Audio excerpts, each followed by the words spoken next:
Поезія про Крим 4 мовами. У Києві презентували збірку перекладів кримських сонет всесвітньо відомого польського поета Адама Міцкевича. Книга видана з ініціативи президента Польщі Анджея Дуди та за підтримки Польського інституту в Києві.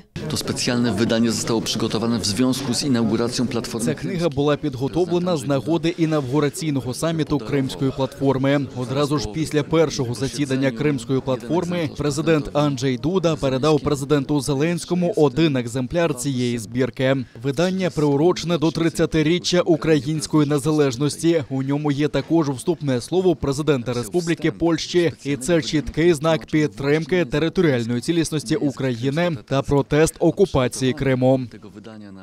Рядки видатного польського поета та діяча визвольного руху Адама Міцкевича цитують, зокрема, перша заступниця міністра закордонних справ Еміне Джепар, режисер Ахтем Сейтаблаєв, голова Меджлісу Рефат Чубаров, а також військові та митці. Адам Міцкевич, Форум Санатлери, Бахчисарай. Безлюдні та німі, гіреїв двір і сад. Po gankach, що мали покірних баш тюрбани.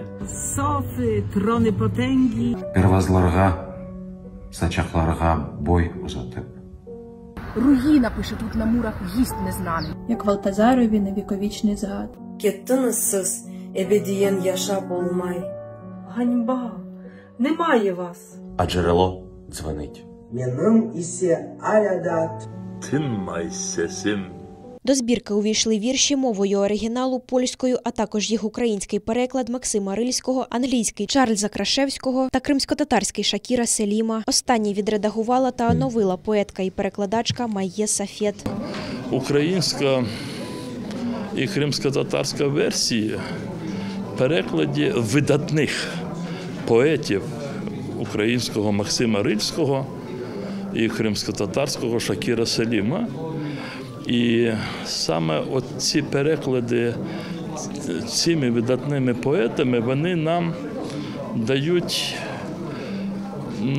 можливість отримати не просто переклад сонет Адама Міцкевича, вони нам нібито дарують ще одне обарвлення цих сонет, бо і українська, і кримськотатарська версії їх можна приймати як самостійні твори,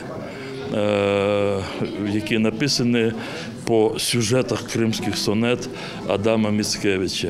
Адам Міцкевич написав кримські сонети після подорожі на півострів у 1825 році. Дивовижна природа та історичні місця Криму надихнули поета на глибокі філософські роздуми, що пізніше вилилися у віршах. Він надихнувся, перебуваючи в Криму, це його власні рефлексії від того, що він побачив. Це відгукувалося в його душі як дуже особиста історія, і це відчувається якраз в його віршах. Це один з тих доробків, які тільки підкреслюють, що культурна дипломатія – це надзвичайно потужний інструментарій.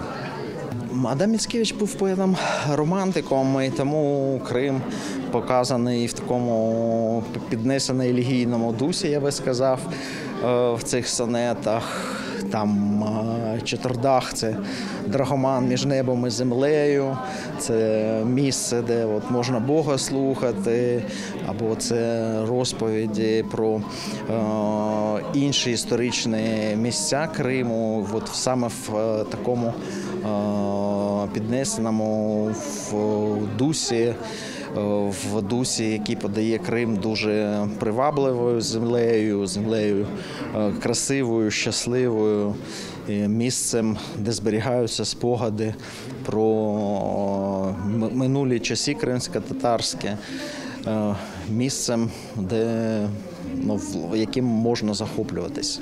Поезію польського поета ілюстровано світлинами українського фотографа Романа Кравченка, який тривалий час мешкав у Криму та через окупацію півострова Росією був змушений емігрувати до Польщі. Використані у нововиданій збірці роботи – це світлини, створені у 2008-2013 роках класичним методом чорно-білої фотографії на плівку і цифрові зображення. 4-мовні сонети видано тиражем 800 екземплярів. Найближчим часом їх передадуть до українських бібліотек, а після деокупації півострова – і до шкіл Криму. Інна Полякова, Ельдар Ісматов, Заман, АТР.